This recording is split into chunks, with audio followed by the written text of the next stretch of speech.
If it's Tuesday, former President Trump's allies are urging him to get on message and on the trail, calling on him to stop attacking Vice President Harris's race and start going after her record.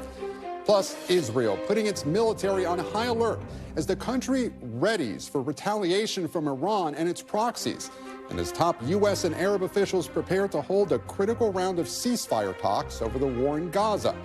And abortion access now officially on the ballot in 2 more states, including in battleground Arizona, where border politics and the fight over reproductive rights are set to converge in a state that could decide who wins the White House and which party controls Congress.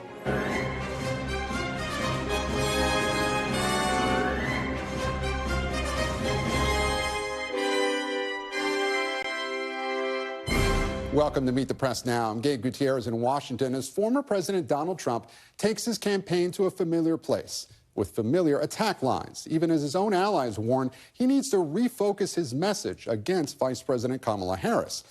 Last night, the former president joined Elon Musk, the billionaire owner of X, who has endorsed him, for a lengthy, informal, and freewheeling conversation on Trump's once-favorite platform.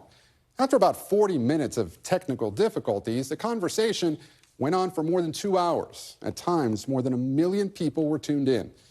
As the Trump campaign aims to reach an audience that frequently forgoes traditional media, those listening heard talking points similar to Trump's rallies as he leaned into immigration and claimed he's best suited to handle dictators on the world stage.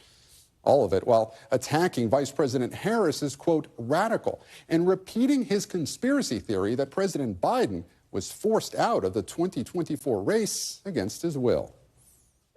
Our country is becoming a very dangerous place, and she is a radical left San Francisco liberal, and now she's trying to protect. Now she's looking like she wants to be more Trump than Trump, if that's possible. I don't think it's possible, but she wants to be more Trump than Trump. Yeah. She's a radical left lunatic, and if she's going to be our president, very quickly, you're not going to have a country anymore. What I can tell you is this.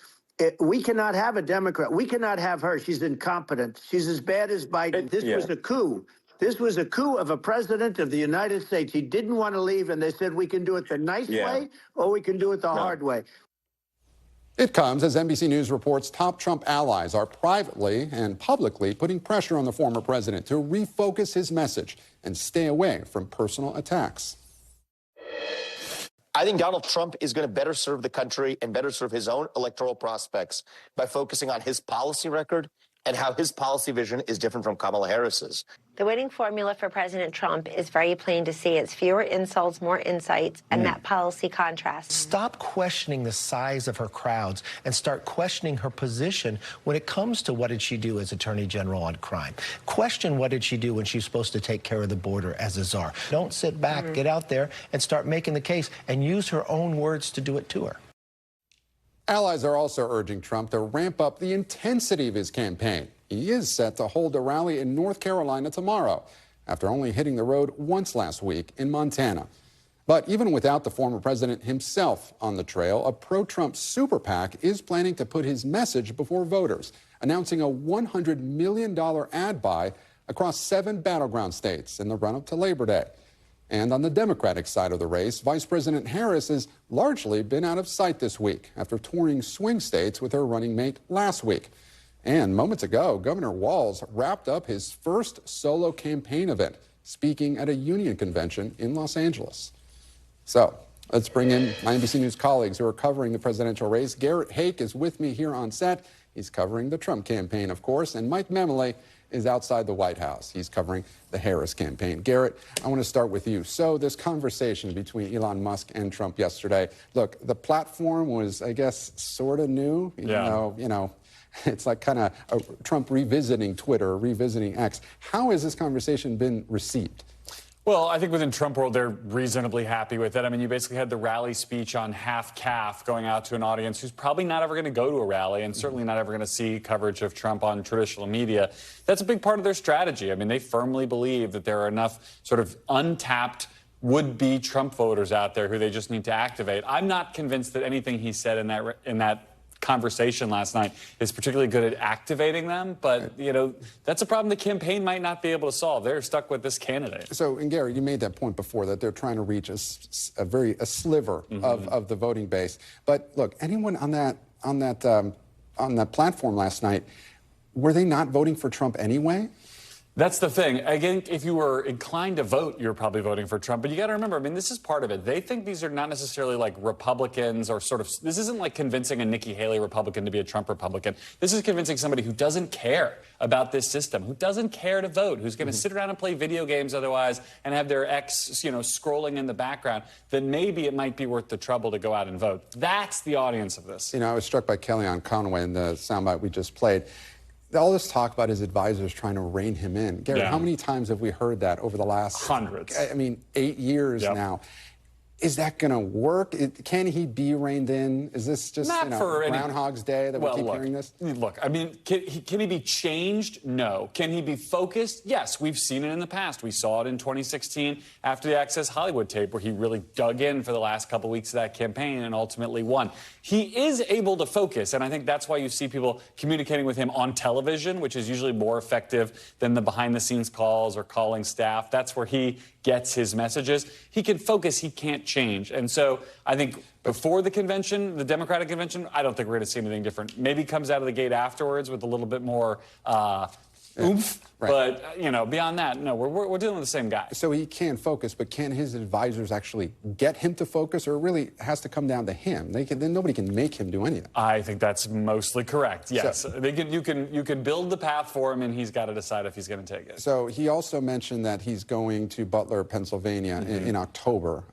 Is he hoping to kind of get a bump from that, potentially closer to the election, revive some of that goodwill following the assassination attempt? I think clearly. I mean, look, the moment between surviving the assassination attempt and the speech that he gave, there'd be the first 30 minutes of that speech at his own convention, in my mind is kind of peak Trump, right? That was when his numbers were the best. Joe Biden's are absolutely cratering. He was riding a wave of goodwill after surviving this assassination attempt. If he can get a little bit of that juice back late in the campaign, I think it's something the campaign thinks would be helpful, and it gives him the opportunity to just keep talking about it between now and then. And now to the Harris campaign and Mike Memoli. We saw them share clips of the conversation online, but what did the Harris campaign think of that conversation with Elon Musk? Well, as you talk to Harris campaign advisors, they continue to be somewhat flummoxed, but happily so, by this idea that Donald Trump continues to speak to a core, largely already committed base of voters and has made almost no effort seemingly to expand beyond that base of support, to reach out to undecided, to swing voters. And they saw nothing in this conversation last night that changed their opinion of that. As the campaign put it in a statement afterwards, these are just two self-obsessed rich guys who would do anything to screw the middle class, as they put it in rather blunt terms. And so they, as far as they're concerned, want to continue to see the former president engage in this kind of campaign tactics. Yes, it's important to motivate your core supporters and to keep them motivated, but the concern all along has been whether or not Donald Trump would ever take the advice that Garrett is sharing, that so many Republicans are trying to get to the campaign, to campaign more publicly, to campaign more aggressively. And I don't think that necessarily they would mind seeing Donald Trump continue to engage in these kinds of discussions, especially because they're also fundraising off of this significantly, Gabe, as you know. And Mike, we just mentioned it, but after a week of joint events, Governor Tim Walz just wrapped up his first solo event since becoming the vice president's running mate. He was speaking to union workers in L.A. What did we hear from the governor? Well, this is such an important moment for Governor Walz. I know sometimes a week can feel like a month can feel like a day in these campaigns. It was just last week, of course, he was making his national introduction to the country as the running mate and largely getting high marks for the way in which he was able to play that traditional role of running mate with Kamala Harris on the road at those big, boisterous campaign events. Today, we saw him step into that traditional running mate role in a solo event, playing attack dog, talking about the qualities of the person he's running with, Kamala Harris, talking about her connection with working class individuals, talking about her own experience working at a McDonald's and joking, could you ever imagine Donald Trump trying to operate a McFlurry machine? But because this is also his relative introduction to the American people, the campaign also thought it was important that he address some of these questions that have been raised, including by Republicans, about his military service and about whether he stepped aside from the National Guard ahead of his unit being deployed to Iraq. Listen to Governor Walz addressing this issue in a broad strokes. These guys are even attacking me for my record of service. And I just want to say, I'm proud to have served my country. In 2005, I felt the call of duty again, this time of being service to my country in the halls of Congress. My students inspired me to run for that office, and I was proud to make it to Washington. I was a member of the Veterans Affairs Committee and a champion of our men and women in uniform. And I firmly believe you should never denigrate another person's service record. To anyone brave enough to put on that uniform for our great country, including my opponent, I just have a few simple words. Thank you for your service and sacrifice. And so the record again here, Gabe, is important. Governor Walz was a member of the National Guard for 24 years. He was deployed in a number of settings, but never into combat. And yes, his unit was deployed ahead of when he retired, after he decided to retire from the service and run for Congress. He had already signed that paperwork to seek a congressional seat in Minnesota before his unit received their orders to deploy. And so the campaign wants to be mindful of this discussion and have the governor lay it out on his own terms and try to deal with this straight head on. Mike Memoli, live for us outside the White House. Garrett Haake, live with me here on set. Thanks to you both. And turning now to another aspect of the 2024 race, the FBI is now saying it's investigating efforts to hack into the Trump and Biden-Harris campaigns. A source familiar with the matter tells NBC News that hackers targeted 3 Biden-Harris staffers. Although a Harris campaign official tells NBC News it does not appear those attempts were successful. Also, former Trump advisor Roger Stone told the Washington Post that authorities informed him that his email had been compromised. Over the weekend, the Trump campaign said it was hacked in June and suggested Iran was to blame. It came after Microsoft published a report on Friday about the tactics Iran is using to try to influence the 2024 election. I'm joined now by NBC News Justice and Intelligence correspondent Ken Delaney. And Ken, thanks so much for being here. How far along is this FBI investigation? It's in its early stages, Gabe, and the FBI is not saying very much. They're not even saying if they've confirmed that this hack was linked to the government of Iran. But you just laid out the circumstantial facts as we know them. And it really does seem like the hack succeeded in obtaining some documents, because we have news organizations saying they received what appear to be confidential internal Trump campaign documents. And it appears, based on the Microsoft intelligence published on Friday, that there was an Iranian attempt to hack a unnamed political campaign. Microsoft has not said it was the Trump campaign. But connecting the dots here, this appears to be yet another example of a nation state trying to interfere in our policy. Speaking of a nation state, you think your mind goes back to 2016 when a Russian intelligence agency stole and released the emails from a senior Hillary Clinton advisor. How does this incident compare to that? So the big difference here is that back then, those Russian hackers turned all that material over to WikiLeaks, which published it on the web for anyone to look at. So news organizations were not a filter there. It was out there. In this case, the hackers appear to have gone to select news organizations and offered them this material. And so far, they have not published it. They've not deemed it newsworthy. Actually, they found that the approach was more newsworthy than the material. And they're mindful of the fact that this may be a foreign intelligence operation. But that's not necessarily going to last. If more newsworthy stuff starts to come out, that's going to be a real dilemma for the media. What do we know about how the campaigns are actually cooperating? We know very little with the investigation. Yeah, that's a big question. Mm-hmm. There is reporting that the Trump team initially did not call in the FBI because they're distrustful of the FBI. That would have set the investigation back. I was told that they were talking yesterday, but that's not the same as allowing the FBI to look at their servers and their internal networks. Campaigns are generally reluctant to do that, and that is often a problem in these kinds of investigations. But I was told that the FBI is talking to the campaign and talking to Microsoft. And how about the Harris campaign as well? Although we don't exactly know. The Harris campaign is saying that the hackers weren't successful, apparently, as far as we know. That's right. They are saying they vigilantly monitor their networks for cyber intrusions, which suggests they're using a private vendor. And they're saying there's no evidence of any cyber breaches. They haven't said whether they're cooperating with the FBI. And quickly, the Trump campaign, have they confirmed what the supposed documents were? The vetting documents for some of the VP candidates? They haven't said it, but the news organizations have said that one included a 271-page document about J.D. Vance, but it apparently wasn't sexy enough for any of the news organizations to publish it. All right. Ken Delaney, thank you so much. We appreciate your time. And coming up, we'll go live to Israel, where the country's military is now on the highest alert for an attack from Iran, while the U.S. is urging a ceasefire deal as the best way to de-escalate the extreme tension in the region. Plus, if it's Tuesday, someone's voting somewhere. We're breaking down what to watch for in tonight's primary contest as yet another member of the so-called squad faces a re-election test. You're watching Meet the Press now.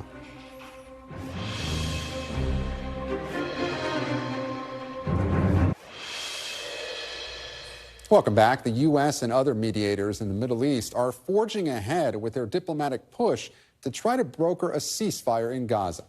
White House Middle East coordinator Brett McGurk is in the region right now for those talks, and CIA Director Bill Burns is also expected to travel to Doha later this week, according to a U.S. official familiar with the matter. But it comes as Iran is rejecting calls for restraint, accusing Israel of violating its sovereignty by killing a senior Hamas leader in Tehran and vowing to defend its national security.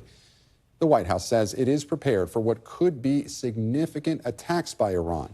The Pentagon has significantly bolstered its defense posture in the region, and Israel's military says they're at their highest alert level. Joining me now from Israel is NBC's Ellison Barber. She's in Tel Aviv. And also with me is Ambassador Dennis Ross, former U.S. Special Envoy to the Middle East and an NBC News foreign affairs analyst. Thank you both so much for being with me. And Ellison, I want to start with you. For a while now, we've been talking about how an attack could be imminent. Does today feel any different? You know, it's interesting, Gabe, because last night felt a little more different. Today, it sort of is this wave of it feels like the temperature has gone down, even though on paper it has not. And that sort of has been the reality. I think anytime we're talking about this current situation, it is helpful to keep a caveat in mind that whatever we're talking about is what we know based on what is being told to us in official statements from government officials or from leaders within Hamas, and also from sources, and that given how sensitive this situation is, it feels like it can almost change within 10 to 15 minutes. We hear this back and forth a lot, right, about ceasefire talks, hostage negotiations, and it just is in some ways, and I think your guest can probably talk to this better than I can, but from what sources have told me, the facts of diplomacy is people will say things publicly, say things privately, and until you're in that room, you don't know what's going to happen, and we just don't know until we know. But what we do know is that the United States is still really pushing hard for this meeting to take place on Thursday. Israel has said they are going to send negotiators to these ceasefire and hostage negotiators.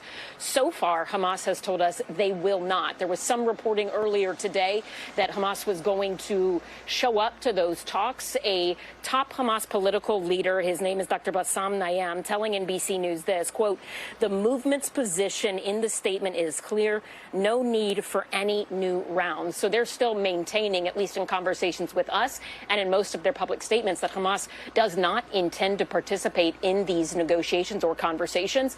Yesterday, Secretary of State Antony Blinken was asked if these talks would go on regardless of Hamas's participation, and he sort of danced around answering that directly, and again reiterated the United States position as well as that of the other mediators, Qatar and Egypt, saying we believe now is the time and that all of the parties should come to the table and we should finally get some sort of deal on this. And the U.S.'s position seems to have been that they want to pick up based on the framework that they had and President Biden laid out in a speech at the White House on May 31st. And Allison, speaking of President Biden, just a short time ago in Louisiana, he said with regards to the possibility of a ceasefire deal, he said it's getting hard. We'll see what Iran does. We'll see what happens if there's any attack. But he says, I am not giving up. And meanwhile, on the ground in Gaza, Israel has expanded its evacuation orders. Where are people in Gaza supposed to go? And what are you hearing about the humanitarian situation on the ground there? You know, every day it's a constant struggle for people. We talked a lot about it again because of the strikes that took place this weekend, where, according to Gaza Civil Defense, there was an incredibly high casualty toll. 100 people said to be killed in a series of strikes on a school-turned-shelter in Gaza City.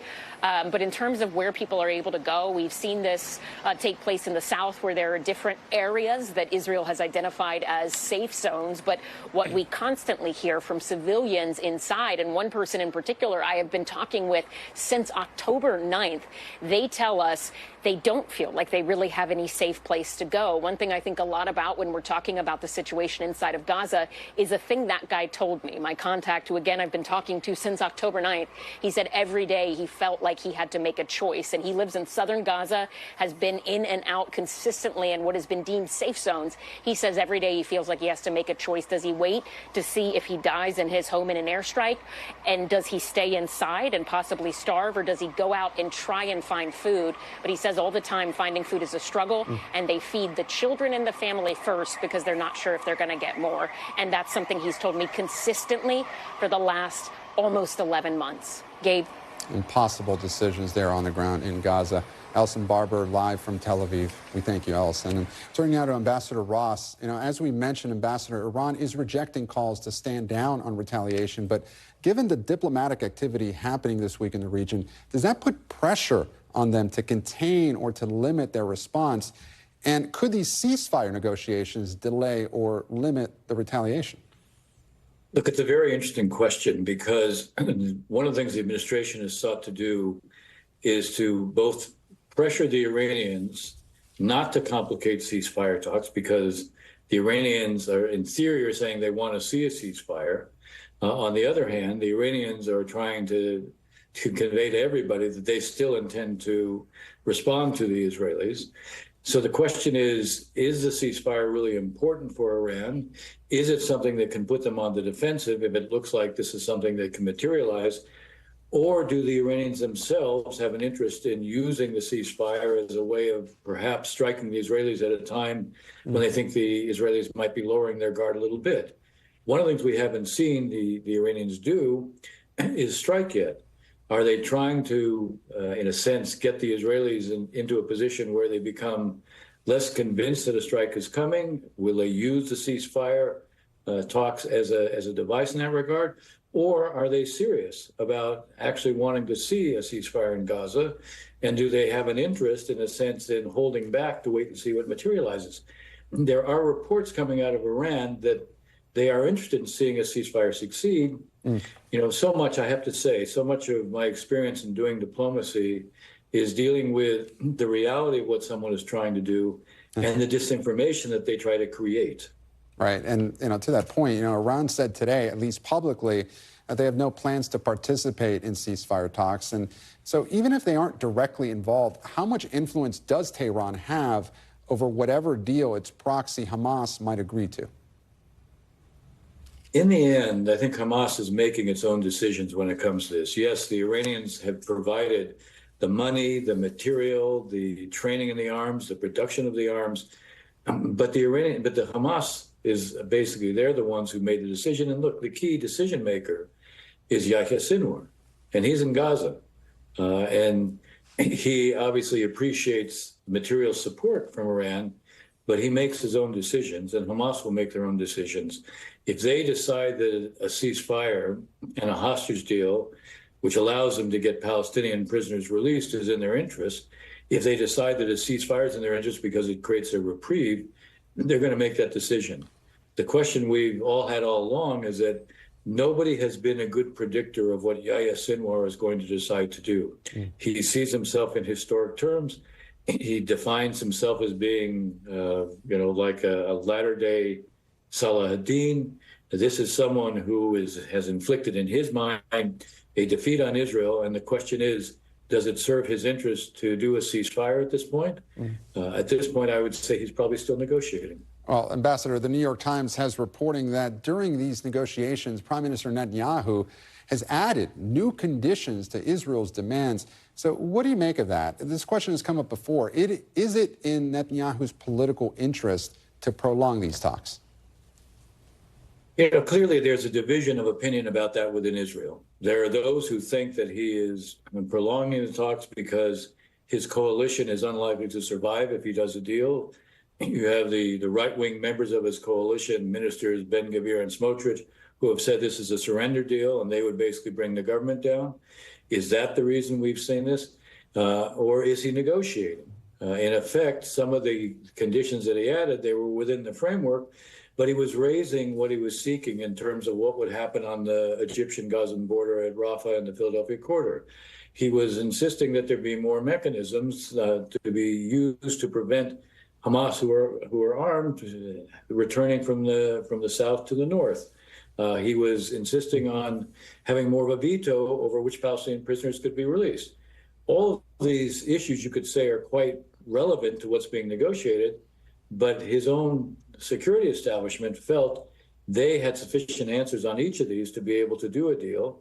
I think what you've seen in the New York Times story is a combination of the prime minister deciding maybe he can do better, and at the same time he's deciding maybe he can do better, it also serves the political interests of the coalition, at least at this stage.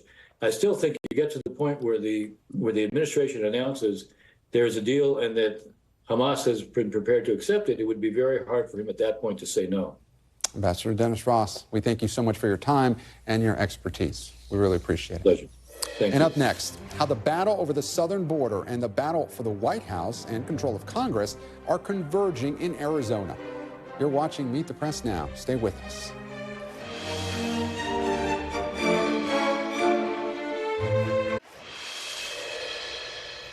Welcome back. Arizona and Missouri are now joining the list of states where voters will decide in November if abortion access should be protected by law.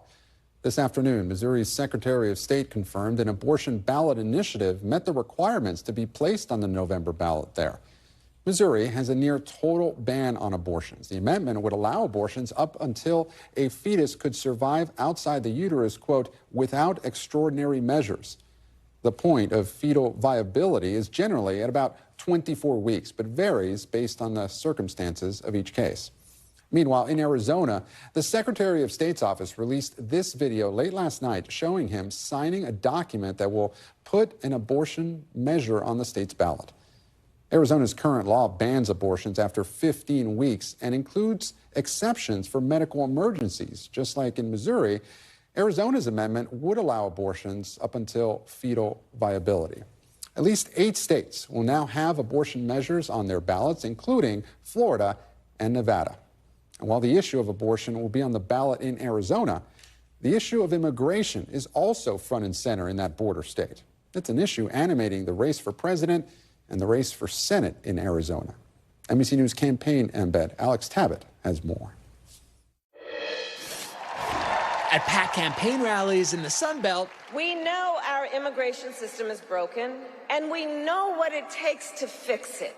Vice President Kamala Harris leaning into what Democrats know is a weakness for her campaign, border security. I was Attorney General of a border state.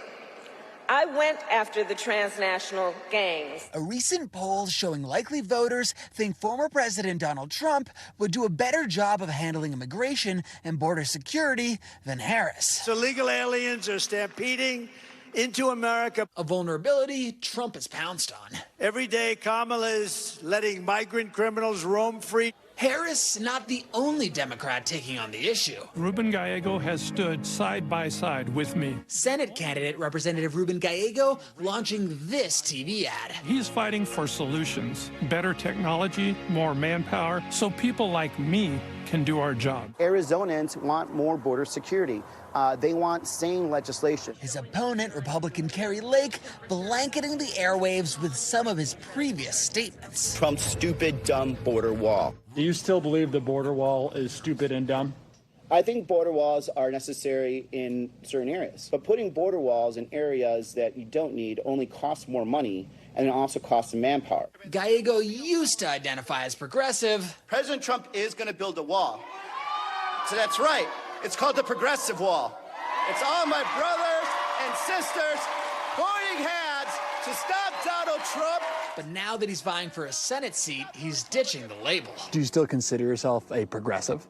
I consider myself an Arizona member of Congress that works across the aisle with everybody. As he aims to become Arizona's first Latino senator in a state with more registered Republicans and independents than Democrats. Do I work with progressives? Absolutely. Do I work with moderates? Absolutely. Do I work with conservatives? Absolutely. And Gabe, the share of the electorate that's represented by Democrats is down 3% compared to 2020. So if Gallego wants to win here in November, he's going to have to rely on both independent voters and Republican voters on top of his Democratic base. Gabe? And we thank Alex Tabbitt for that reporting. And in other 2024 news, as we like to say around here, if it's Tuesday, someone is voting somewhere. Today, those somewheres are Wisconsin, Minnesota, Connecticut, and Vermont. They're all holding primaries today. In Wisconsin, Trump-backed businessman Eric Hovde is expected to win the Republican nomination and face sitting Democratic Senator Tammy Baldwin. The three other Senate incumbents, Minnesota's Amy Klobuchar, Connecticut's Chris Murphy, and Vermont's Bernie Sanders, will also find out who they'll face, although none of those races are expected to be competitive in November. There are a handful of House primaries we're watching, too, including in Minnesota, where Democrat Ilhan Omar is facing several primary challengers. Omar is hoping to avoid being the third squad member to be ousted in a primary this year. But unlike New York's Jamal Bowman and Missouri's Cori Bush, Omar has not faced an onslaught of attack ads from outside groups. And after the break, Convention Countdown Part 2. What to expect from next week's DNC as the Democratic Party's most powerful leaders descend on Chicago to back their nominee. You're watching Meet the Press Now.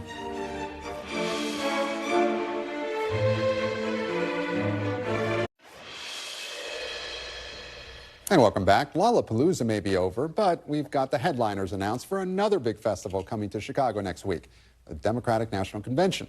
Kicking it off on Monday, President Biden and former Democratic presidential nominee Hillary Clinton will take center stage on opening night. Tuesday will feature former President Obama in his hometown of Chicago.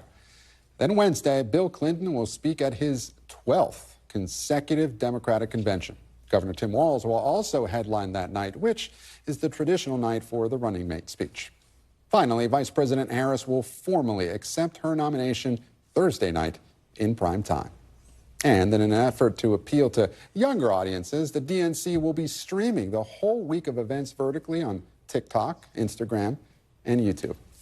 Joining me now is my NBC News colleague, Natasha Korecki. Natasha, thanks so much for joining us. You've been our point person on convention planning. So what else do we know about the DNC beyond the headliners? Well, obviously the headliners are, represent the longtime leaders of the party. But what they really get across next week is the transition that's happening within the party.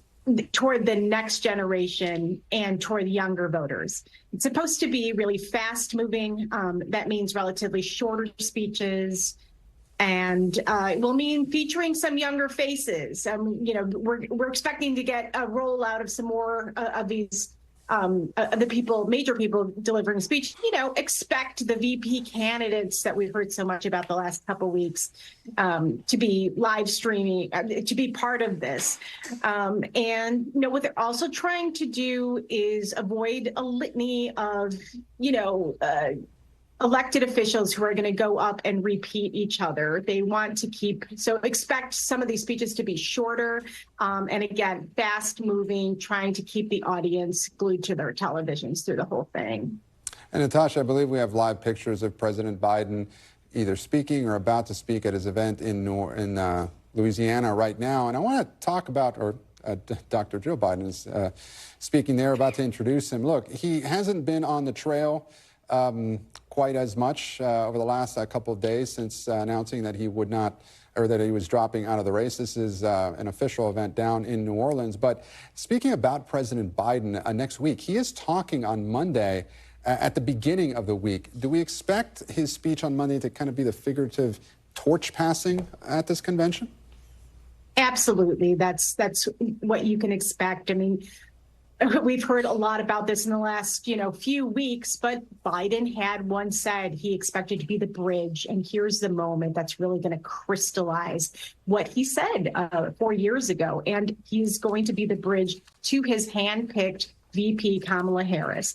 I would also expect that part of that night for Biden is going to be a tribute to Biden. Mm-hmm. It's going to be the party saying thank you to him. It'll be, going over some of his accomplishments, probably an extended standing ovation and such. And, really going through his presidency and some of his, biggest accomplishments. Natasha Korecki, live for us in Chicago. Natasha, thank you so much. And speaking of the Democratic National Convention, we will have special live coverage every day of the DNC next week right here on NBC News Now. Kristen Welker kicks it all off on Monday at 4 p.m. with a special edition of Meet the Press Now, live from the convention site in Chicago. And we'll be live there all week long. Let's turn now to the panel. Deepa Shivaram, White House correspondent for NPR, Brad Woodhouse, senior advisor to the DNC and former DNC communications director, and Marc Lotter, chief communications officer at the America First Policy Institute and director of strategic communications on the 2020 Trump campaign. Thank you all so much for joining me. Deepa, I want to start with you. So we're talking about the DNC. Look, when it was supposed to be President Biden there was a lot of talk that the Democrats would have to manufacture the excitement. Doesn't look like they'll have to do that now, but can they sustain that this time around with Vice President Harris? I mean, I think what you're hearing from Democrats now is they're preparing for a pretty large party next week in Chicago. I mean, the excitement is building, and I think it's hard to ignore that. When you travel on the road, we were there last week, we were just talking about these rallies with 15,000 people, 12,000 people in all of these places.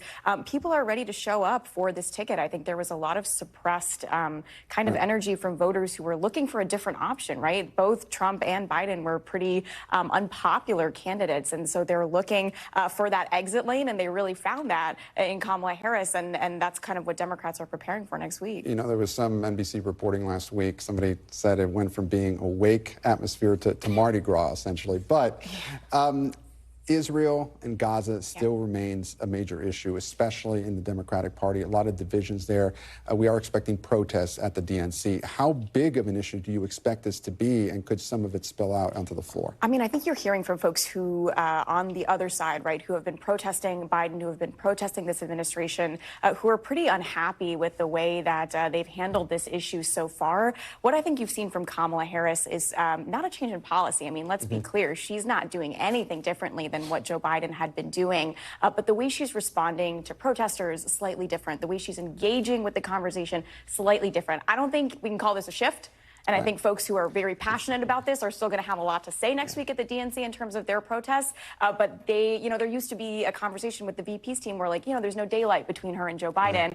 I think they've kind of stopped saying that a little bit. And so it's more of the lack of what they're saying. And it's very nuanced. Very nuanced. A slight change in tone, just maybe, that we'll see how it plays out next week. Brad, I want to turn to you.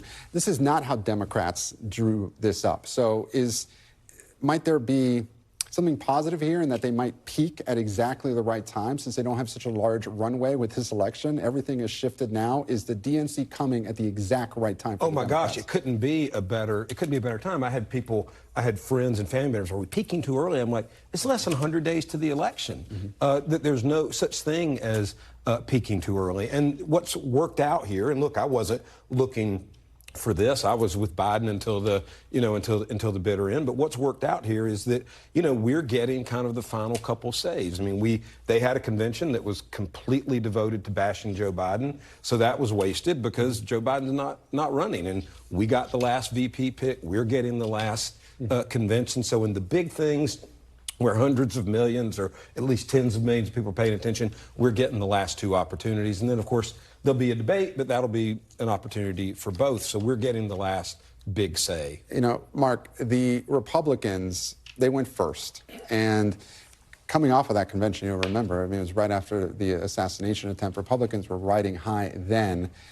The last couple of weeks hasn't gone as well for the Trump campaign. How do Republicans plan to counter-program this convention? Well, easily with the facts, because nothing is going to change. I mean, much as you were saying a little bit. Look, Kamala Harris owns the same bad policies as Joe Biden. The same bad inflation, the same wide open border policies, the same basically abandoning of Israel, the wars that are raging now in Europe. All of that is the same. So the sugar high of the DNC, her honeymoon, will continue.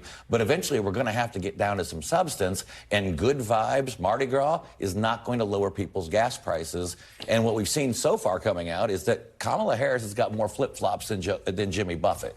And so the question is going to be is when is she going to put some substance to it and explain to the American people, was she lying to folks in 2019 or is she lying to them now about fracking, about, illegal immigration and all of the things that she now says she's... Brad, you're shaking your head too much. I got to let you jump in. I actually agree with you about the campaign being about substance, but that is totally not what Donald Trump is doing. I mean, Donald Trump is, talking about crowd size. I mean, he's talking about AI-generated crowd size, which is the craziest thing ever. There were 100 reporters there. There were tons of media outlets. He's decrying, the fact that she's on the ballot now. He's calling it unconstitutional. I mean, he's really transparent and showing how worried he is. But the last thing that he's talking about is substance. Deepa, I want to turn to something we were talking about earlier in the program in this conversation between Donald Trump and Elon Musk last night. How is that being received by the Trump campaign? Do they think it went well? I mean, it's an interesting point in the Trump campaign, right, where we have this sugar high moment from Kamala Harris, where people have all their eyes on her, all the attention on her, hitting that runway to the DNC. And he is at a point where he's trying to kind of take back those headlines. And that's why you've heard him, I think, in recent days and weeks, say more flagrant things than normal, maybe, and sort of stray from the policy talking points that I would imagine his campaign would like him to stick to. And so, going back to 2 weeks ago almost at NABJ, where he's talking about Kamala Harris's race and identity up to this point, it's not exactly on message, some would say. And so I think it's been pretty consistent for him in the last couple of weeks. And Mark, you did have 240 million people watching that between last night and today, 1 billion interactions on X. They did talk policy. 240 million? Is that 240 million, according to X, is what they said, views. Right. Okay. So 240 views, 1 million views. Okay. They did talk immigration. They did talk we'll see. other things. 240 million views raised $1 million. Well, look, I was going to ask you, how do you think that went? Because you were talking about that the Trump campaign should focus on policy. In that conversation between Elon Musk and Donald Trump, he started talking about this, a strange comment comparing, saying that Kamala Harris was beautiful, just like his wife. It was a 2-hour interview, and some, of his supporters would give him a lot of credit for that, given that Kamala Harris has not done an interview. But do you think that an outing like that last night, do you think that benefits him, or has all these other headlines that are not focused on policy? Do you think he is focused at this point? I do think so, because you had 240 million folks that were listening who don't traditionally tune into, say, cable news or to other outlets. And you had Elon Musk, a self-proclaimed former Democrat, liberal, stood in line for hours to shake Barack Obama's hand, go, I believe Donald Trump and not Kamala Harris is the way forward. He's the richest man in the world. He's innovative. He's successful. Young people look up to him for many of the things that he's doing. I think that actually moves the needle with a non-traditional means. Trump a millionaire, Musk a billionaire, bragging about firing union workers. I mean, that was what I think a lot of people took away. They were talking about efficiency in government, which we do need. I think that's what a lot of people took away from that discussion. But the UAW came out with a statement, denouncing that. And if for the Trump campaign, which is going after rank-and-file union members, that comment probably didn't go so well. Trust me, the people who actually work for a living in those factories, they support Donald Trump because they know he's fighting for gasoline-powered cars, even though electric cars, he said last night, are fine. They shouldn't be required. It's Kamala Harris, Tim Walz that want to ban gas engines. Well, you talk about a flip-flop.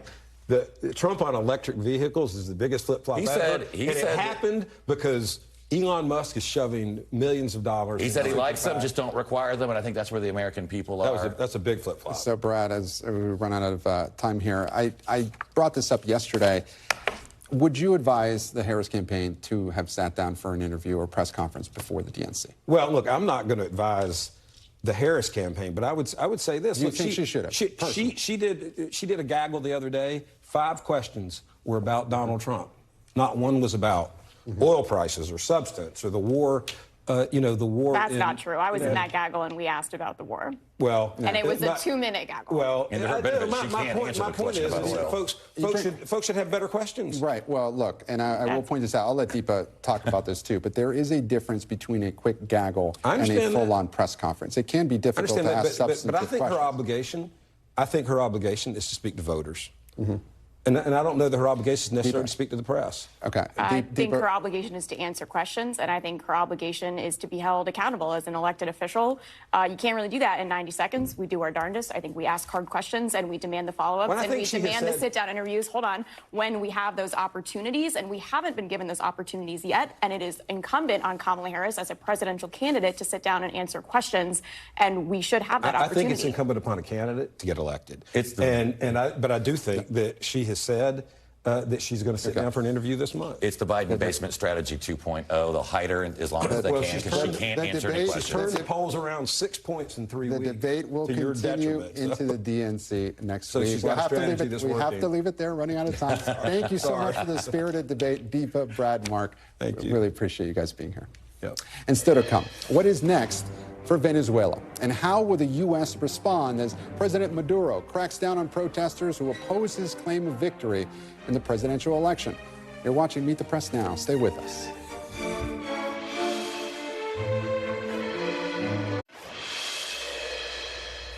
Welcome back. It's been more than 2 weeks since Nicolás Maduro claimed victory in Venezuela's presidential elections, but refused to release vote tally counts, despite concerns from the U.S. and other countries in the region that the announced results do not accurately reflect the will of the people. Venezuela's opposition leader is now calling for a day of protest on Saturday, urging Venezuelans to take to the streets to, quote, recognize the truth of the election. And for more on this, I'm joined by Will Freeman, Fellow for Latin American Studies at the Council of Foreign Relations. Will, thank you so much for your time and your expertise here. I want to get your reaction to the reporting by the Wall Street Journal that in a long-shot bid, the White House has discussed amnesty for Maduro if he were to give up power. Now, the White House has said it has not made that offer, but is that something Maduro would be interested in? Well, I think bearing in mind again that the White House has come out and said that that discussion has not happened, at least since Election Day, you do need to create a kind of exit strategy for Maduro here. I know that sounds unsavory. We're talking about a dictator whose security forces have murdered hundreds, if not thousands of people, who keeps political prisoners in jail, who's jailed Americans. But if you take a step back, there are very few cases around the world in which dictators leave power without amnesty for themselves, their friends, their families, and often at least an offer of exile abroad. So I think all of that would make sense to offer. But the bigger question is, would Maduro accept any of it? And I think what we've seen since Election Day suggests no, that he personally doesn't feel that he's in a position of extreme vulnerability, at least not yet. And Will, what do you make of the criticism that the U.S. essentially has abandoned Venezuela largely over the last few years? I was there in 2019 in Caracas during those blackouts when Juan Guaido was the opposition candidate, and that fell apart. And what role does the U.S. actually have here? And is it in the interest of the U.S. to let other countries, perhaps neighboring Brazil, Colombia, Mexico, should they take the lead? Well, I think it's in our interest to work multilaterally. So I think it's in our interest to try to work with Brazil, Colombia, Mexico, other countries around the region, Panama, insofar as possible. And I do think that this is an issue that affects the U.S. so much more dramatically and directly than often we hear discussed. Almost over 500,000 Venezuelans have arrived in the U.S. since this crisis in Venezuela started. Hundreds of thousands of more could arrive soon. And you're also talking about the outright collapse of one of the larger democracies in the region. That said, I think we need to acknowledge that the U.S. has limited leverage left here. The Trump administration tried maximum pressure.